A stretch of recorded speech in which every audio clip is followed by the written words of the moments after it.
Hello everyone. तो बीटीटीएच के पिछले नोवेल पार्ट में हमने देखा था हांटी आंडी पहले तो शोयान के ऊपर हमला करता है, लेकिन गुयुवान शोयान को हांटी आंडी के हमले से बचा लेते हैं। फिर उन दोनों के बीच में वन ऑन हेड फाइट होता है और इसी टाइम के दौरान शोयान जैसे ही आगे उस पाउशे एंशिएंट पेंडेंट को पकड़ने के लिए जाता है, नारुतो डिवाउरिंग फ्लेम भी उसी तरफ जाने लगता है। लेकिन ये देखकर यानचिंग और लेइंग नारुतो डिवाउरिंग फ्लेम के ऊपर हमला करते हैं, लेकिन नारुतो डिवाउरिंग फ्लेम उन्हीं दोनों का हमला का फायदा उठाकर फटाक से एंशिएंट गॉडजेट के पास जल्दी पहुंच जाता है। फिर वो गॉडजेट को पकड़कर वहां से 9-11 होने की कोशिश करता है। अब हांटी आंडी जैसे ही देखता है नारुतो डिवाउरिंग फ्लेम ने सच में एंशिएंट गॉडजेट को पकड़ लिया है, हांटी आंडी अपने सारे बंदों को आदेश दे देता है, चलो हम यहाँ से चलते हैं। फिर एक पोर्टल ओपन करके हांटी आंडी का पूरा ग्रुप वहाँ से जाने लगता है। लेकिन जाते जाते हांटी आंडी बोलता है, शोयान अगर तुम्हें अपने पिताजी को बचाना है तो 15 दिन के बाद बर्लिन स्काई माउंटेन रेंज पर आ जाना,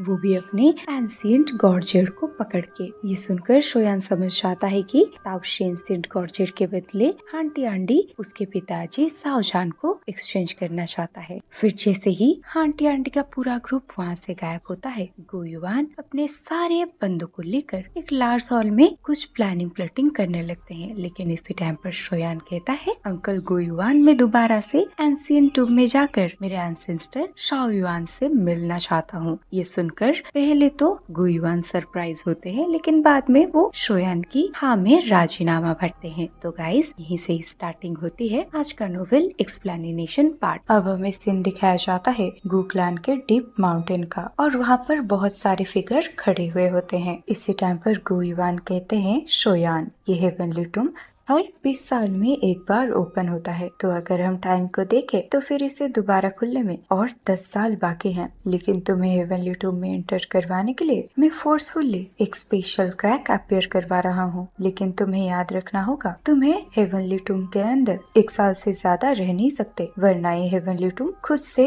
तुम्हें रिजेक्ट कर देगी। ये सुनकर शोयान अपने सर को हाँ में हिलाता है, और वैसे भी हमें तो पता ही है, जब हेवनली टूम में 5 दिन निकलते हैं, हमारे यहाँ 1 दिन बीतता है, यानी कि 1 साल का टाइम कुछ 2 महीने का होगा। लेकिन अभी के लिए हान क्लान ने सारे एंशिएंट क्लान को सिर्फ 15 दिन का ही टाइम दिया है, तो नेचुरल सी बात है कि शोयान हेवनली टूम के अंदर पूरे 1 साल का टाइम नहीं बिता सकता। अब गुयुवान पूछते हैं, शोयान, क्या तुम श्योर हो कि तुम अकेले ही ये एंशिएंट टूम में एंटर करना चाहते हो? ये सुनकर शोयान स्माइल करते हुए अपने सर को हिलाता है, क्योंकि अभी के लिए हमें तो पता ही है शोयान का स्ट्रेंथ वहाँ तक पहुँच चुका है कि हेवनली टूम के अंदर सिर्फ शाओजुआन के अलावा उसको कोई भी नुकसान नहीं पहुंचा सकता। अब शोयान की रिएक्शन को देखने के बाद गुयुवान कुछ भी नहीं बोलते, वो फोर्सफुली स्पेस में एक क्रैक लाइन को अपीयर करते हैं, और उस स्पेशल क्रैक में से अनयूजुअल सा एंशिएंट ऑरा फैलने लगता है। और उस स्पेशल क्रैक को बनाने के बाद गुयुवान चिल्लाकर कहते हैं, शोयान, तुम्हें जल्दी से लौटना पड़ेगा। ये सुनकर शोयान अपने सर को हाँ में हिलाते हुए साइड में प्रेजेंट हुई जूनर के सर को थपथपाते हुए फटाक से उस हेवनली टूम के क्रैक के अंदर घुस जाता है। शोयान के वहाँ से गायब होने के बाद हमें दिखाई देता है वो स्पेशल क्रैक इंस्टेंट ही गायब हो जाता है। फिर गुयुवान जूनर को देखने लगते हैं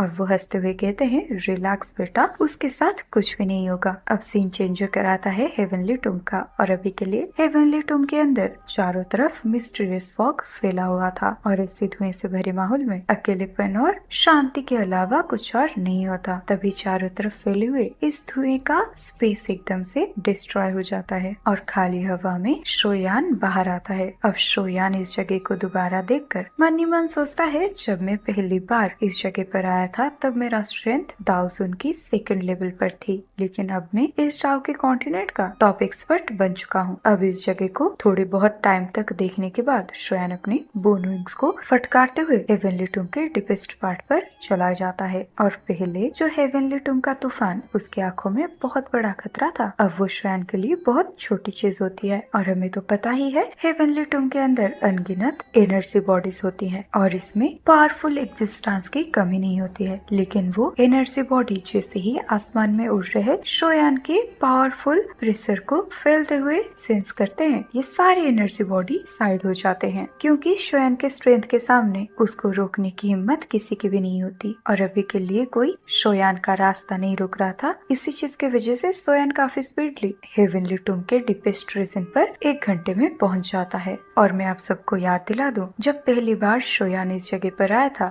इस हेवनली टूम के डीपेस्ट रीजन पर पहुंचने के लिए सोयान को 2 महीने का टाइम लगा था। अब सीन फिर से चेंज होकर एक ऐसी हेवनली टूम की एरिया पर दिखाया जाता है जहाँ पर एक ब्लड कलर्ड आर्मर को पहना हुआ एनर्जी बॉडी अपने आंखों को बंद करके एक जगह पर बैठा हुआ था और उसके आसपास भी बहुत सारे एनर्जी बॉडीज मौजूद होते हैं। लेकिन जब जब ये इस रेड कलर एनर्जी बॉडी को देखते हैं जिसके पीठ में एक रेड कलर ब्लड एक्स था, वो बिल्कुल भी इस इंसान को डिस्टर्ब करने का नहीं सोचते। और ये होते हैं हमारे सेंट सुइडाओ। इसी टाइम पर अचानक से सेंट सुइडाओ के टेरिटोरी पर शोयान एंटर करता है, लेकिन इन लोगों को थोड़ी ना पता है कि शोयान आ रहा है। उनको बस एक अजीब सा फ्लक्चुएशन महसूस होता है, जिसे सेंस करके सेंट सुइडाओ के आसपास प्रेजेंट हुए एनर्जी बॉडी गुस्से में सोचने लगते हैं आखिर सेंट सुइडाओ के एरिया पर किसकी ऐसी हरकत करने की हिम्मत होगी। इसी टाइम पर सेंट सुइडाओ भी डिस्टर्ब होके अपनी आंखों को खोल लेते हैं। अब वो भी उसी डायरेक्शन को देखने लगते हैं जहाँ पर फ्लक्चुएशन ओमिट हुई है। इसी टाइम पर उनके हाथ में जो ब्लड एक्स था वो फटाक से उड़ते हुए उसी फ्लक्चुएशन की तरफ चला जाता है। लेकिन इससे पहले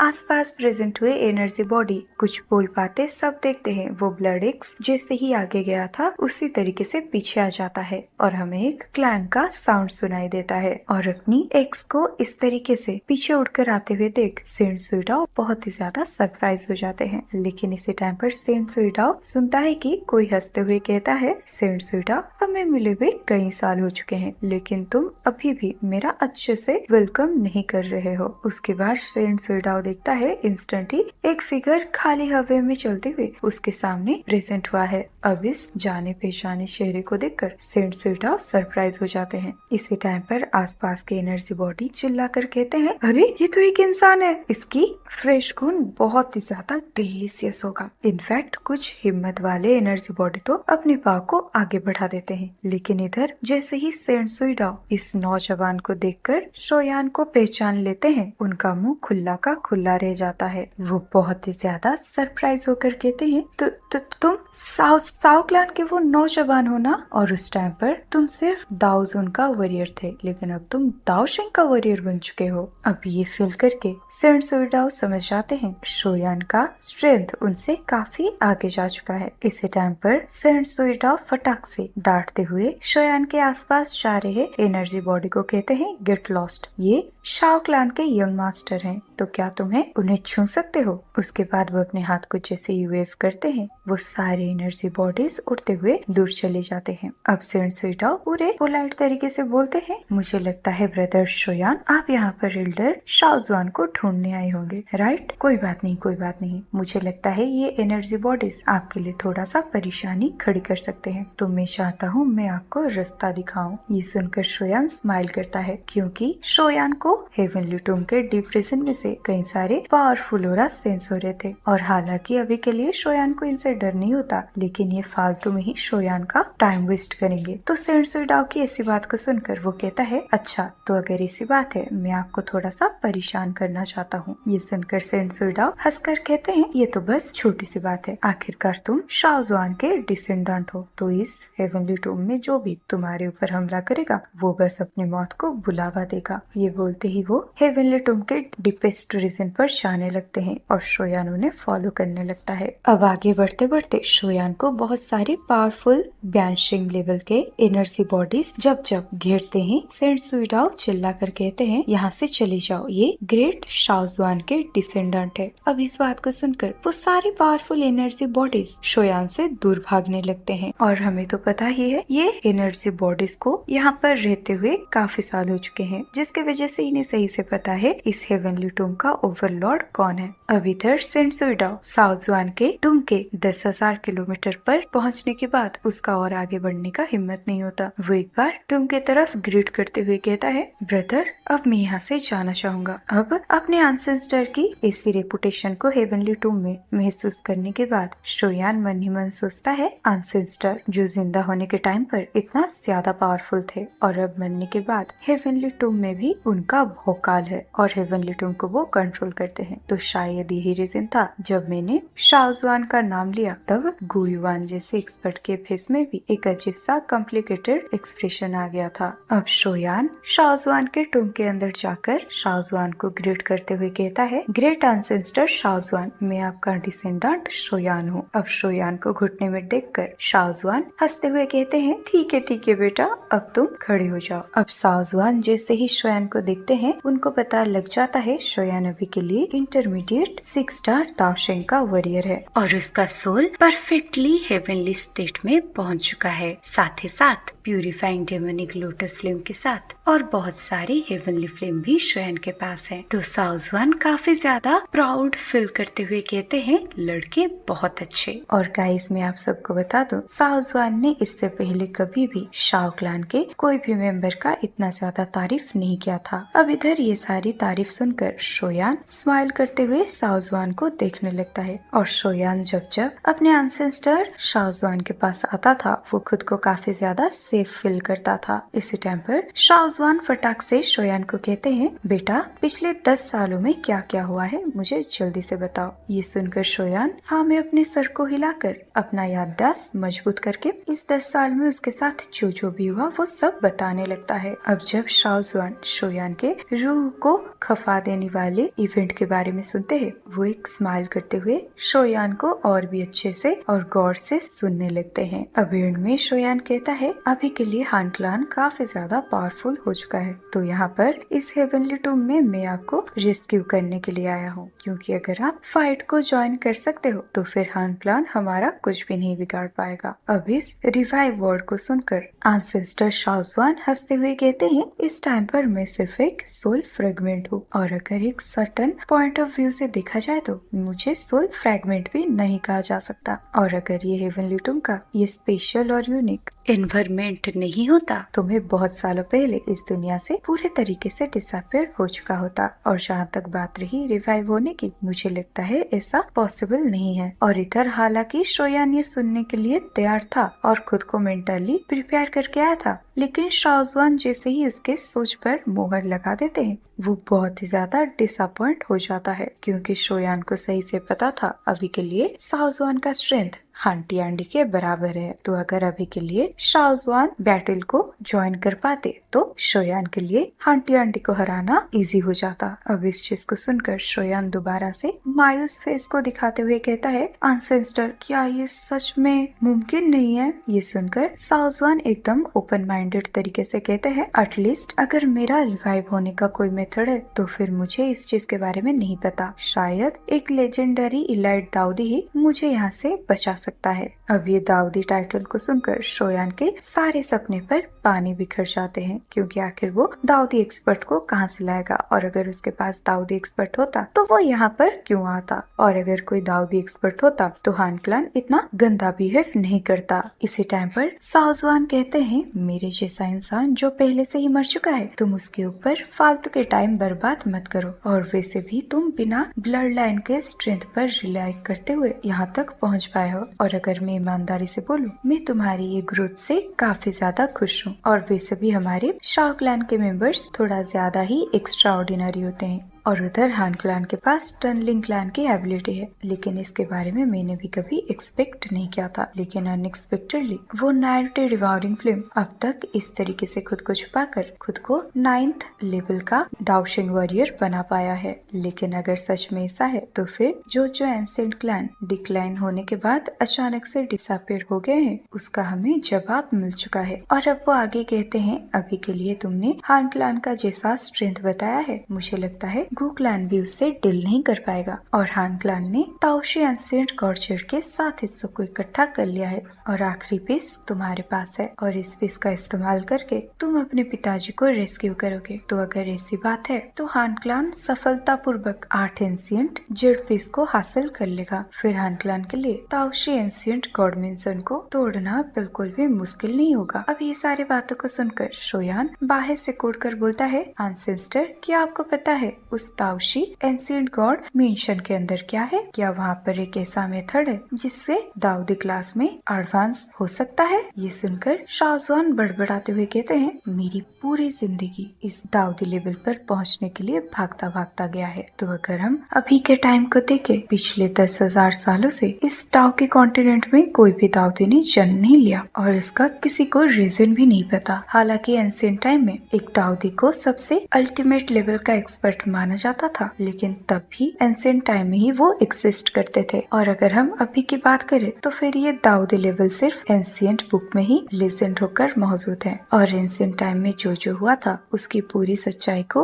बता पाना इम्पॉसिबल है। और दाऊदी क्लास तक ट्रेन करना कितना मुश्किल है ये किसी को भी नहीं पता। और पहले जब मैं एडवांस 9 स्टार दाओशिंग में पहुंचा था, तब मैं भी इस दाऊदी लेवल पर एडवांस करने का ट्राई किया था, लेकिन एंड में जाकर मुझे असफलता मिली। लेकिन इस फेलियर से मुझे कुछ चीजें समझ में आई। ये सुनकर शोयान कहता है, तो फिर एंसेस्टर वो क्या बात है? ये सुनकर एंसेस्टर शाहजहान अपने 10 उंगलियों को एक दूसरे से प्रेस करते हुए कहते हैं, जैसे मेरी तब की स्ट्रेंथ थी उसके हिसाब से मेरे लिए दाऊदी क्लास में एडवांस करना इम्पॉसिबल बिल्कुल भी नहीं था। लेकिन जब मैं दाऊदी क्लास को जस्ट छूने ही वाला होता हूँ, तब मेरे सोल के अंदर एक एम्प्टी सी फीलिंग आती है और इसी एम्प्टीनेस को महसूस करने के बाद मुझे समझ में आता है कि लगता है ये दाऊदी क्लास में एडवांस करना इतना आसान नहीं है, क्योंकि दाऊदी क्लास को एडवांस करने के लिए अभी भी कोई चीज बाकी रह गया है और ये चीज बहुत ही ज्यादा क्रिटिकल होती है। और अगर कोई इस चीज को हासिल कर लेता है तो उसके लिए दाऊदी क्लास में एडवांस करना इजी हो जाएगा। अब ये वर्ड्स को सुनकर शोयान बहुत ही ज्यादा सरप्राइज हो जाता है। अब वो याद करने लगता है जब वो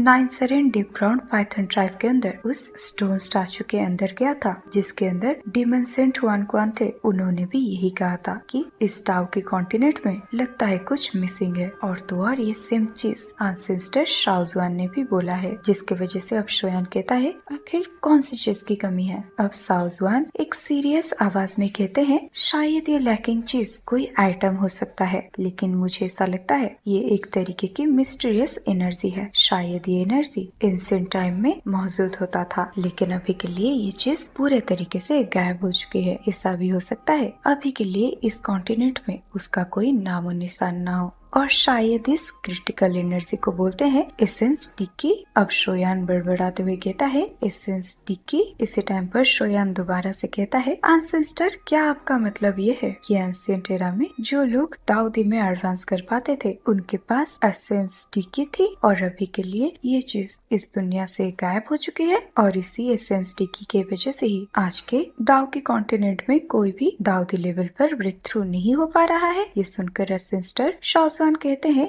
ये हो सकता है, और मैंने एक बार इस दाऊ की कॉन्टिनेंट की हर एक टेरिटोरी को चेक किया है, लेकिन मुझे इस एसेंस डी का नामो निशान तक नहीं मिला। ये सुनकर शोयान कहता है, इसका मतलब कहीं ये तो नहीं अभी के ये दाऊ के कॉन्टिनेंट में कोई भी दाऊदी लेवल का एक्सपर्ट जन्म नहीं हो सकता? लेकिन फिर हंटी आंडी को कैसे लग रहा है कि अगर वो ताओशी एंशिएंट गॉड मेंशन को खोल देता है तो इस मेंशन उसे दाऊदी लेवल पर ब्रेक थ्रू करने के लिए अलाउ करेगा। तो क्या उस मेंशन के अंदर कोई एसेंस डी मौजूद है? ये सुनकर एंसेस्टर शाहजहान कहते हैं, ये चीज के बारे में मुझे नहीं पता, लेकिन उस गुफा के अंदर एक डी-टायर की एम्ब्रियोनिक पिल मौजूद होगी। मुझे लगता है ये हांटलान उसी चीज के पीछे ही हाथ धोकर पड़ा है। ये सुनकर शोयान भी कहता है, डी-टायर मेडिसिन पिल का एम्ब्रियोनिक फॉर्म, ये पिल तो अल्केमिस्ट के लिए बहुत जरूरी है, और इस डी-टायर की मेडिसिनल पिल को रिफाइन करने के लिए सारे अल्केमिस्ट अपनी जिंदगी भर ट्रेनिंग करते रहते हैं, लेकिन फिर भी कोई भी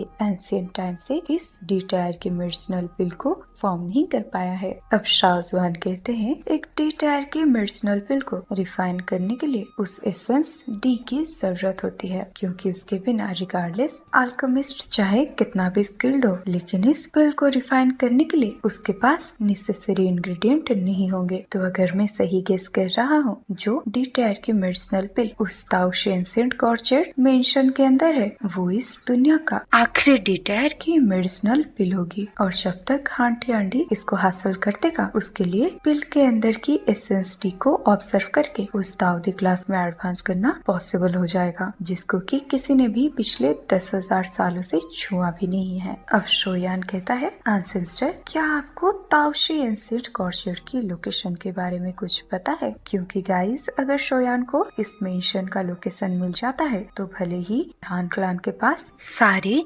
एंशिएंट गॉर्जेट के पेंडेंट हो और उसको ताओशी एंशिएंट मेंशन को खोलने की रास्ता मिल जाए, शोयान उससे पहले अपनी टोली को लेकर ये ताओशी एंशिएंट मेंशन की रखवाली कर सकता है। और शोयान को ऐसा लग रहा था अगर वो इस डी टायर की एम्ब्रोनिक पिल के ऊपर डकैती नहीं डालता तो फिर ये हान क्लान के चंगुल से कोई भी नहीं बच सकता। और वैसे भी एक इलाइट दाऊदी के सामने सारे बंदे घास फूस के बराबर हैं। ये सुनकर शाहजवान कहते हैं, मुझे इस चीज के बारे में बिल्कुल भी नहीं पता, क्योंकि ताओशी एंशिएंट गॉर्जेट मेंशन के अंदर इस एम्ब्रोनिक डी टायर की खबर इसलिए मिली क्योंकि तब ताओशी एंशिएंट गॉर्जेट सेपरेट नहीं हुआ था। लेकिन इससे पहले मैं एंशिएंट जेड की सारी की सारी जानकारी को समझ पाता, आठों एंशिएंट क्लान ने इसके ऊपर खलबली मचा दी और तो और एक वॉर का भी शुरुआत हो जाता है, जिसकी वजह से एंड में उस एंशिएंट जेड के 8 हिस्से होते हैं और जिन जिन क्लान के पास ये 8 हिस्से रहते हैं वो एंशिएंट क्लान कहलाते हैं। और तो और कोई अगर इस